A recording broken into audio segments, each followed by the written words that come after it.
Assalamualaikum warahmatullahi wabarakatuh. Perkenalkan, kami dari kelompok 1 Etika Profesi Hukum. Pada kesempatan kali ini kami akan melakukan wawancara, lebih tepatnya karena diberikan tugas oleh Ibu Arinda Cikita. Kami akan melakukan wawancara. Kebetulan kami sudah mendapatkan law firm-nya, yaitu law firm Dardo Muhammad Darda.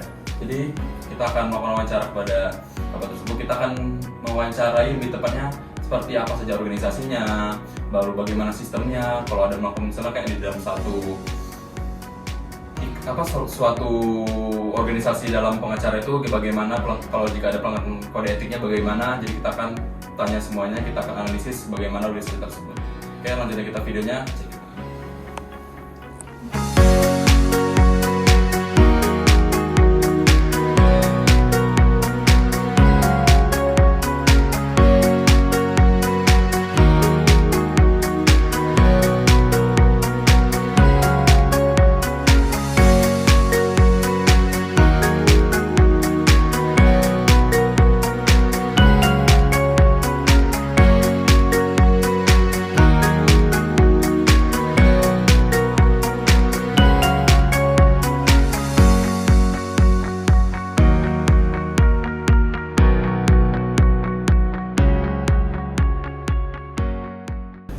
Oke guys, pada kesempatan kali ini kita akan wawancara kepada Bapak Advokat Dardo Muhammad Darda, Sarjana Hukum, Magister Hukum.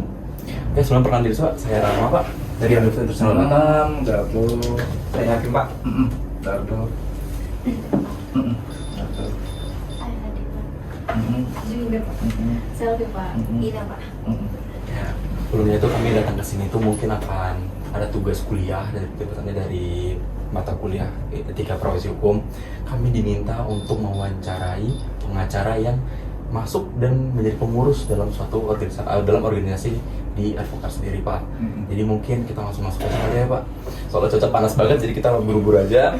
Oke, sebelum itu Pak boleh perkenalkan diri secara singkat dulu nggak Pak? Bapak ya, apa namanya siapa dan latar belakang pendidikannya gimana gitu Pak? Oke. Kalian sudah memperkenalkan diri tadi ya. Jadi Bapak memperkenalkan diri, Bapak Advokat Dardo Muhammad Darda, Sarjana Hukum, Magister Hukum.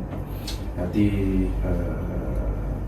profil Bapak untuk Bapak lahir di Batam, besar di Batam, sekolah aja yang di luar Batam, karena belum ada universitas Pak. Jadi setelah lulus dari SMA yang ada di Sekupang, terus kemudian melanjutkan di Jakarta, Sakti waktu itu, Universitas Trisakti, untuk kemudian dilanjutkan lagi dengan pendidikan di UI ya, S2. Nah, terus selanjutnya terkait dengan mulai kapan tergabung di advokat. Tergabung di advokat itu di 2008. Cuman pada saat itu Bapak tergabung di Kongres Advokat Indonesia. Untuk kemudian Bapak mengkonversikannya ke Pradi. Mengkonversikannya ke Pradi. Karena apa? Sebelum saat ini bahwa semua organisasi advokat bisa menjadikan advokat ya, untuk beracara terkait adanya surat edaran Mahkamah Agung. Nanti kalian cari nomornya. Nah, saat itu sebagaimana amanat dari Undang-Undang Advokat nomor 18 tahun 2003 bahwa sistem organisasi advokat adalah single bar atau satu organisasi advokat.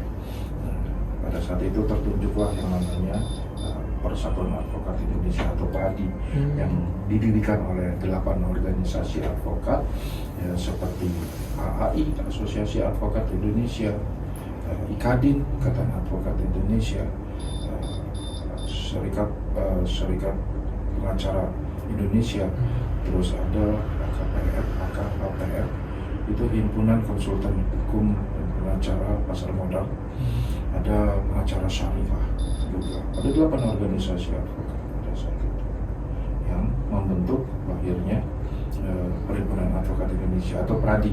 Nah, namun demikian dengan seiring waktu Oleh karena satu dan lain hal, turutlah lahir Kongres Advokat Indonesia. Gitu kan. Jadi kenapa masuk ke konversi ke Pradi? Karena hanya satu-satunya organisasi advokat yang diakui oleh negara pada saat itu adalah Pradi. Gitu ya. Namun demikian, itu tadi. Setelah itu mulai sekarang, dan ini pun mungkin ya akan dijadikan satu lagi menjadi single bar atau satu wadah tunggal organisasi advokat. Itu dari profil. Ada lagi yang mau ditanyakan dari profil? Mungkin kurang? udah cukup banget Om. Pak, lalu saya ingin nanya ke Bapak, kalau betul Bapak masuk di pengacara ini ada selain Pradi sendiri ikut organisasi apa lagi ya Pak? Kan sudah tahu kita kan kalau kita jadi advokat ini harus masuk dalam organisasi. Nah, tadi Bapak jelaskan setelah ada Pradi, apakah ada lain Pak selain dari Pradi? Kalau Bapak ya, Bapak tergabung kebenaran ada di tiga organisasi. Jadi gini, setiap advokat itu wajib hukumnya, wajib italik underline bold, wajib dia tergabung di organisasi advokat. Karena apa? Yang mengesahkan dan memberikan registrasinya adalah organisasi advokat itu. Ya. Selebihnya baru diputuskan dengan berita acara sumpah oleh pengadilan tinggi. Gitu. Nah jadi Bapak tergabung di Pradi dan sebagai susunan pengurus ya. Jadi bukan hanya tergabung di anggotanya. Iya, Pak. Anggota Pradi sebagai advokat iya, dan di susunan pengurus iya. Ini bisa diambil satu cover depannya, masa baktinya dari tahun sekian sampai dengan tahun sekian. Ini ya, ini yang organisasi Pradinya, DPC Batam untuk masa bakti 2021 sampai dengan 2026. Ya. Dan susunannya ada di dalam sini. Bapak tergabung di keanggotaan ya, di anggota maksudnya, di anggota bidang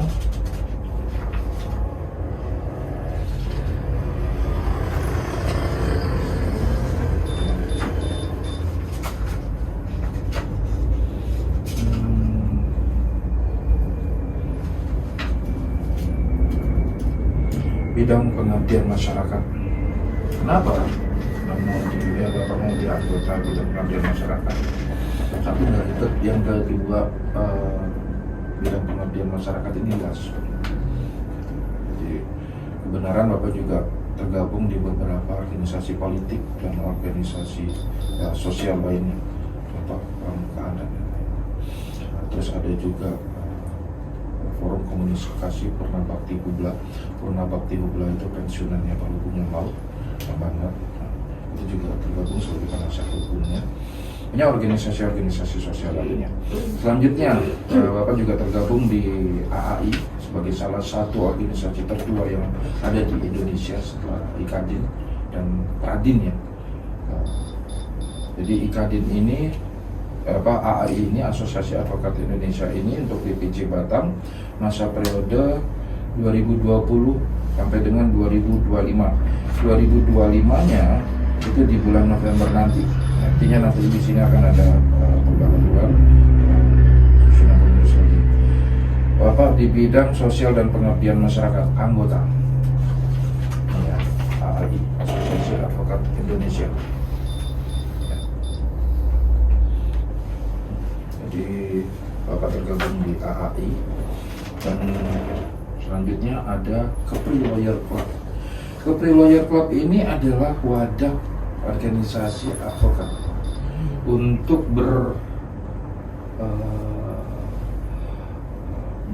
berkembang, berpemikiran luas dan bersosialisasi sesama lawyer di Kepri gitu. Nah jadi untuk di Kepri Lawyer Club ini periodenya sama 2020 sampai dengan 2025. Itu disebut organisasi tadi ya yang kita selanjutnya. Mungkin kalau untuk organisasi sendiri itu ada ini nggak Pak? Setiap organisasi itu ada tujuan yang beda-beda atau ada program khususnya untuk membina para advokat ya Pak? Atau sama aja semuanya? Setiap organisasi tersebut Pak? Membina ya, Iya, membina advokat. Kayak ada program khususnya nggak gitu? Untuk membina program, membina advokat itu dominasinya ya sebenarnya ada di wadah tunggal induk Pradi. Jadi Bapak bisa cerita di Pradi. Iya Pak.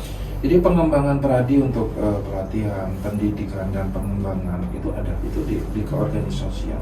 Jadi seperti pelatihan dan pendidikan mediator, pelatihan dan pendidikan itu kan pengembangan semua.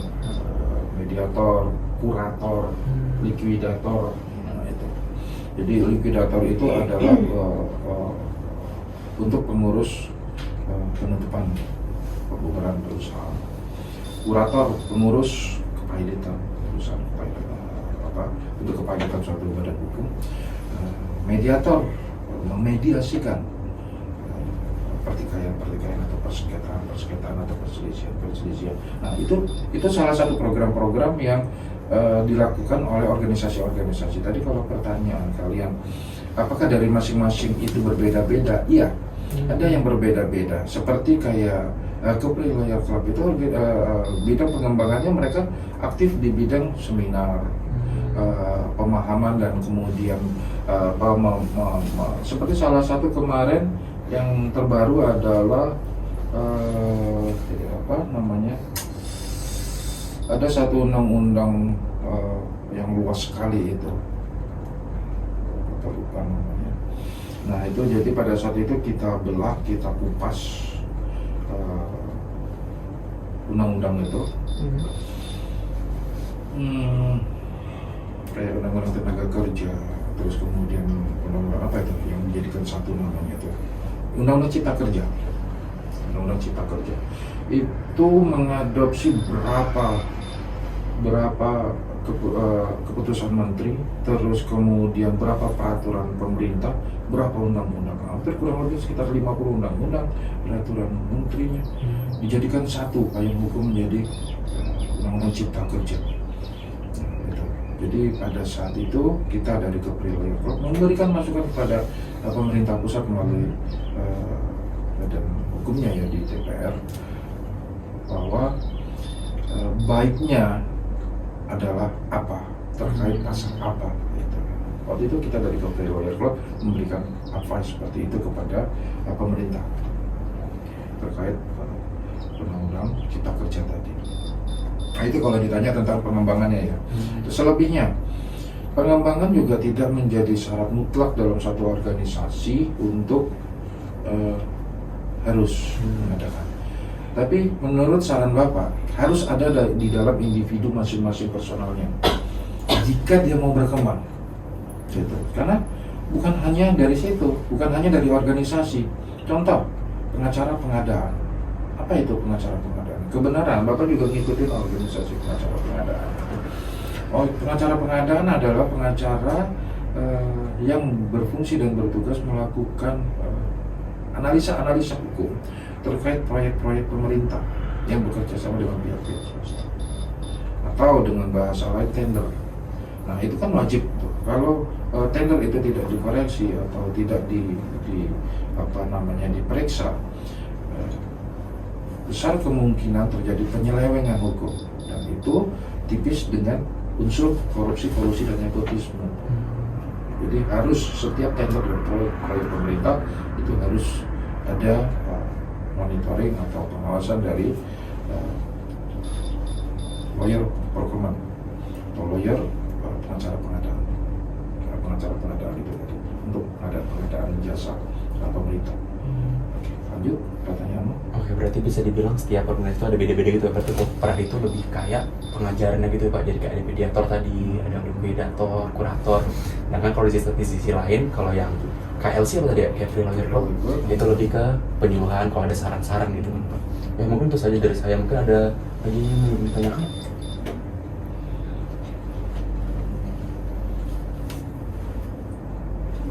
Ayo, siapa yang lagi yang nanya?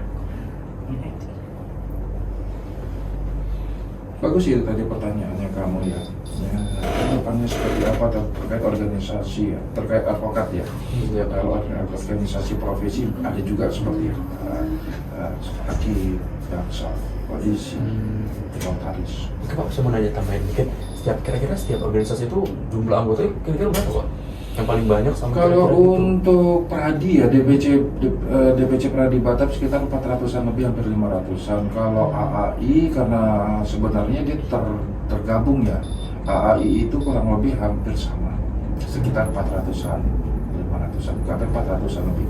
Kalau KLC itu sekitar 300-an. Gitu. Jadi organisasi-organisasi ini sebenarnya semuanya terinduk di Pradi tadi. Dia organisasi pendiri aja. Oke, lanjut sih namanya. Perkenalkan, saya Dida Pak. Saya mau bertanya mengenai organisasi Bapak yang tadi Bapak bilang seperti Pradi, LC, dan AAI. Itu apakah rutin mengadakan sosialisasi atau pelatihan terkait kode etik profesi bagi anggotanya? Rutin atau tidak rutin. Jadi untuk pelatihan itu rutin dilaksanakan karena ada bidang organisasi yang memang fungsi perannya adalah untuk meningkatkan skill dan wawasan.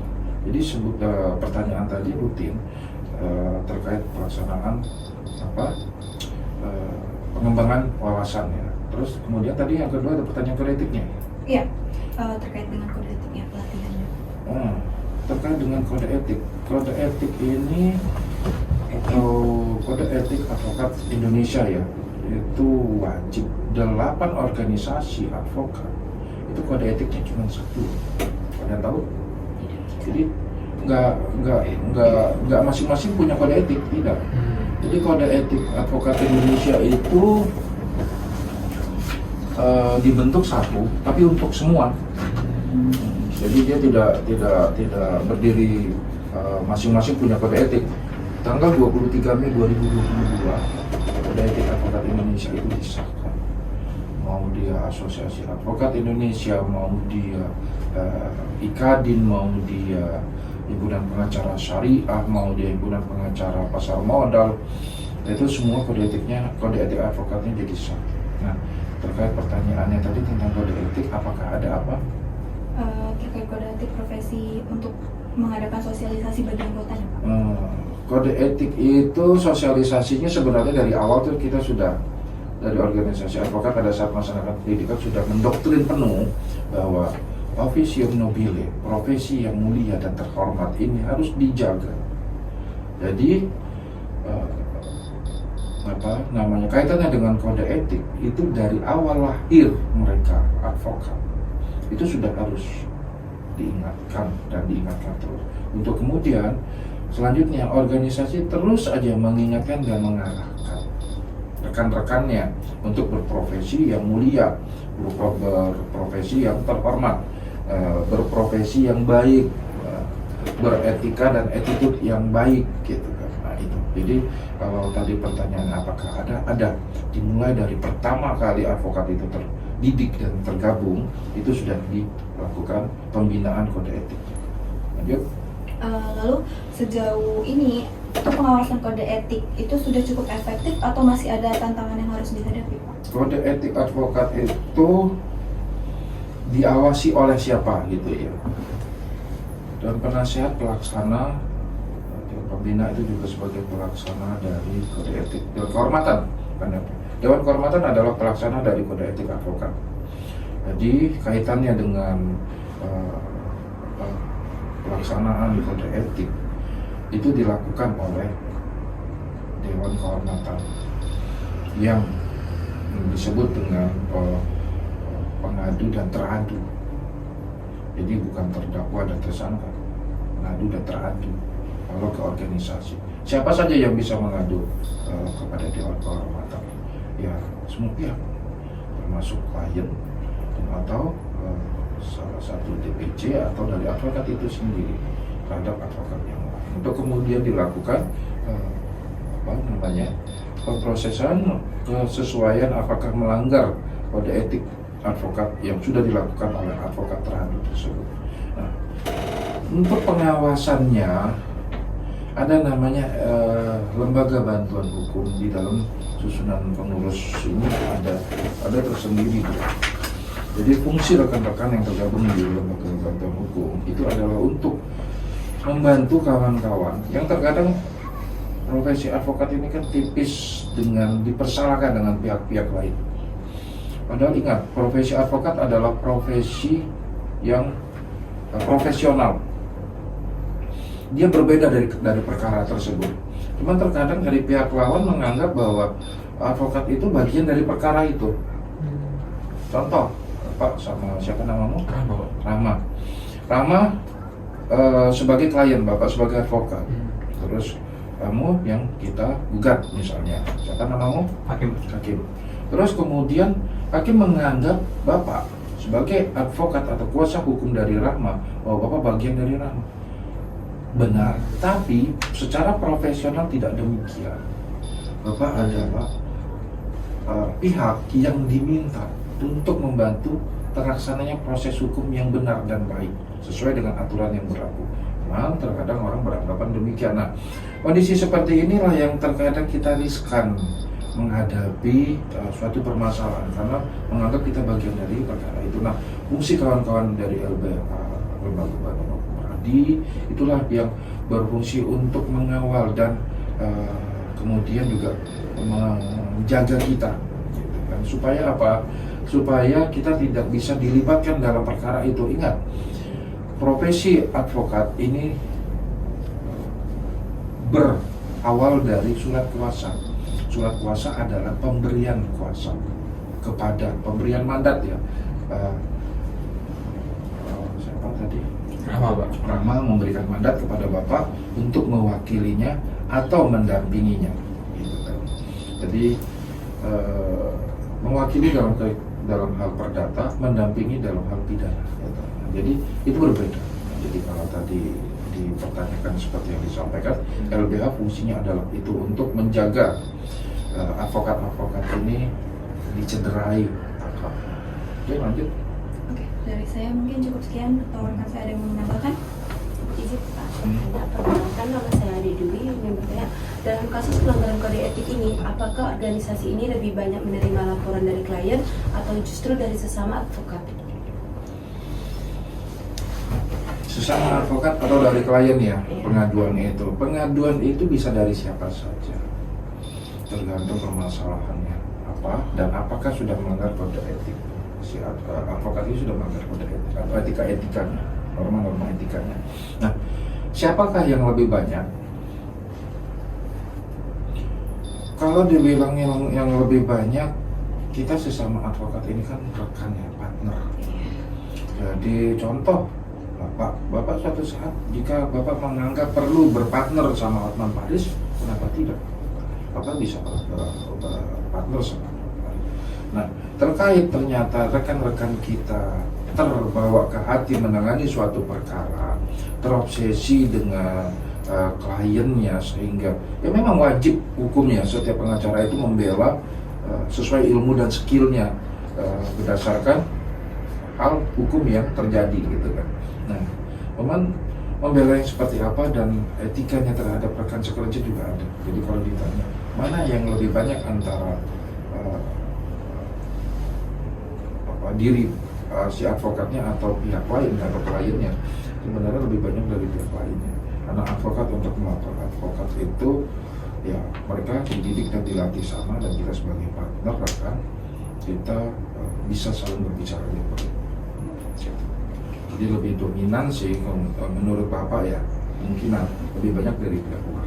Lanjut. Baik Pak. Sudah cukup tadi? Lanjut. Sebelumnya perkenalkan nama saya Jinda. Saya mau bertanya terkait dengan pelaporan dan penanganan kasus. Saya mau bertanya bagaimana organisasi memastikan bahwa laporan yang masuk benar-benar valid dan justru tidak berniat untuk menjatuhkan nama baik dari advokat tersebut. Dari pengadu dan teradu, ini kan pertama mengajukan permohonan dulu. Jadi mereka mengajukan permohonan kepada organisasi misalnya DPC, kemudian ditingkatkan kepada Dewan Pengawas dan Pembina gitu kan, terus kemudian mereka melakukan proses dan mekanisme terkait permasalahan yang terjadi di advokat yang diadukan tersebut gitu kan. Nah, jadi tahapan tadi pertanyaannya ya, tahapannya dari pengadu menyampaikan kepada DPC setempat, untuk kemudian DPC setempat permohonan tadi dituliskan kepada Dewan Pengawas, untuk kemudian Dewan Pengawas mempelajari berkas-berkasnya, mempelajari permasalahannya, terus kemudian menilai dan memperhatikan dokumen-dokumen pendukungnya, termasuk saksi-saksinya, layaknya proses di pengadilan. Cuma berbedanya adalah bahwa ini adalah organisasi. Itu mekanismenya untuk membuat pelaporan. Terus kemudian putusannya seperti apa? Putusannya adalah bersifat personal, bersifat internal. Jadi rekomendasi dan memberikan advice atau saran. Itu sifat putusannya. Jadi bukan memutuskan ini bersalah, enggak. Seperti itu. Memberikan saran-saran atau advice. Ya. Nah, ada lagi? Sebelumnya Pak, perkenalkan nama saya Dina Alfia. Di sini saya akan menanyakan di bagian sanksi dan dampaknya dalam advokat yang melanggar kode etik. Pernah nggak Pak sampai ada pencabutan izin praktik? Jika ada, kira-kira dampak untuk advokat itu sendiri bagaimana Pak? Oke, bagus. Pencabutan izin praktek. Kalian anak-anak muda ini pasti sudah melihat media sosial, ya kan? Yang terbaru ini ada rekan pengacara yang berada di proses sidang di Jakarta. Ya, Bapak tidak sebutkan siapa namanya karena etika Bapak juga harus menjaga. Jadi Bapak tidak bisa sebutkan nama teman Bapak atau rekan Bapak dijelaskan dalam forum ini. Cuman ada beberapa contoh kasus terjadi dan itu kalian bisa buka di media-media sosial antara rekan satu sama rekan yang lain. Nah, terus kemudian mereka berbuat sesuatu yang jelas itu namanya contempt of court. Apa itu contempt of court? Contempt of court adalah perbuatan yang dilakukan tidak sesuai di ruang persidangan. Etika dan attitude-nya. Seperti berkata-kata keras, terus kemudian membawa handphone dan berbicara yang keras, mencaci, terus kemudian merusak. Itu namanya di dalam ruangan persidangan ya, di dalam kotak ruangan persidangan itu namanya contempt of court. Nah, terus kemudian pemberian sanksi yang diberikan oleh Mahkamah Agung atas pembekuan bukan pencabutan gitu kan. Jadi dibekukanlah dua rekan ini gitu loh. Nah, sementara rekan yang satu ini kalau menurut Bapak itu kan dia sedang sebagai jadi klien ya.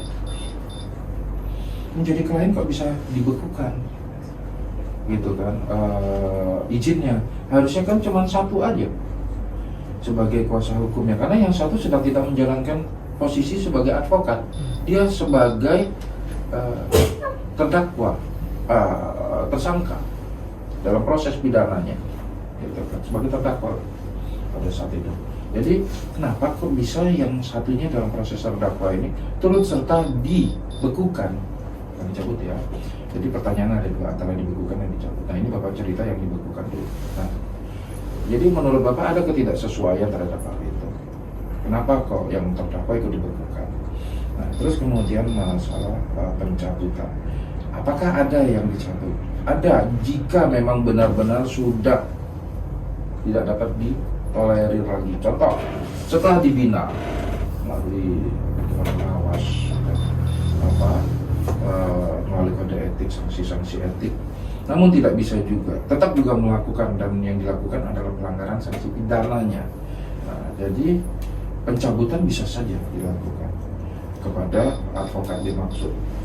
Jadi pencabutan atau pemberian sanksi pencabutan tidak bisa lagi beroperasi, bekerja lagi atau melaksanakan aktivitas sebagai advokat. Dan tidak hanya seperti itu, tidak hanya itu aja, pembekuan juga bisa terjadi kepada advokat-advokat yang masuk ke ranah politik. Mereka harus lepas kartu. mereka harus mengajukan permohonan untuk pelepasan kartu atau pembekuan atau pencabutan sementara, karena dia mau melaksanakan proses politik. Jadi tidak semata-mata hanya melakukan kesalahan, permintaan sendiri juga bisa diajukan. Oke, paham? Atau ada yang kurang? Terima kasih Pak. Cukup jelas ya. Ada lagi? Selanjutnya Pak, perkenalkan nama saya Sarfitiani. Izin bertanya, apakah ada upaya dari organisasi untuk membantu advokat yang terkena sanksi agar bisa memperbaiki reputasinya? Ya, pemulihan nama baik. Jadi bukan hanya advokat, proses hukum pun sebenarnya setelah dilakukan proses mereka harus mendapatkan pemulihan nama baik. Ya, pemulihan nama baik di masyarakat itu sangat penting. Nah, apalagi ini advokat yang menjalankan profesi yang terhormat dan mulia gitu kan. Jadi organisasi ya dengan jika dia mendapatkan sanksi etik dari Bina dan Pengawas terkait profesinya dia, pemulihan setelah dilaksanakan wajib dilakukan pemulihan nama baik dengan kecuali pencabutan ya. Kalau pembekuan masih bisa. Pembekuan kan ada jangka waktunya. Dibekukan misalnya 1 tahun, dibekukan misalnya 2 tahun atau 3 tahun atau 4 tahun atau 1 bulan kan bisa saja. Nah, setelah dia melaksanakan proses dan atas sanksi tersebut wajib dipulihkan lagi gitu.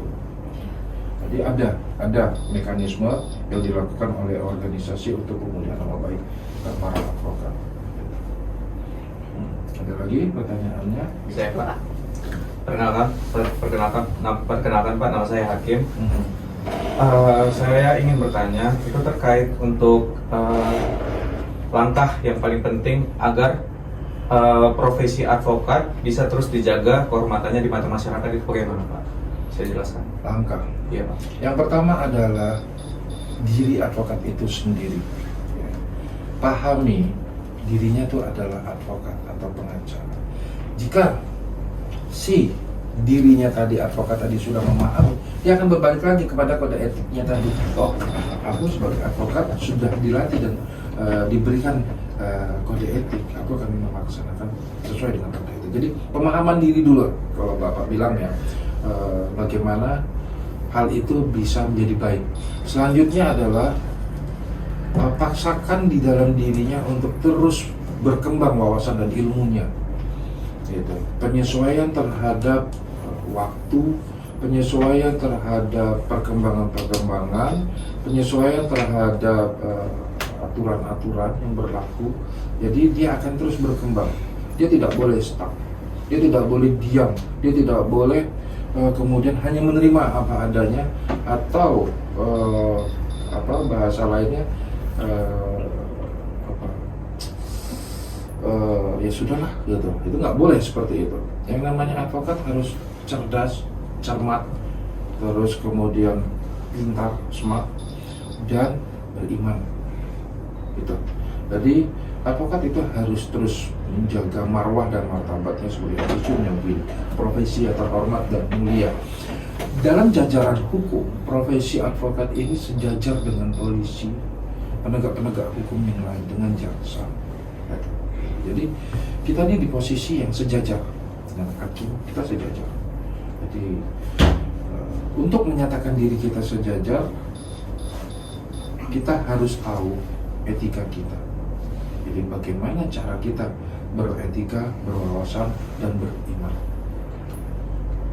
cermat dan cerdas. Itu sih untuk kita bisa mengembangkan. Jadi dengan kita tahu posisi kita sebagai advokat yang cerdas, smart, beriman tadi, maka kita akan tahu posisi kita harus seperti apa pada saat menangani perkara apa. Tapi kalau kita belum tahu, kita tidak tahu, kita tidak bisa untuk melakukannya. Sekali lagi, untuk menjadi advokat harus membaca dan banyak membaca.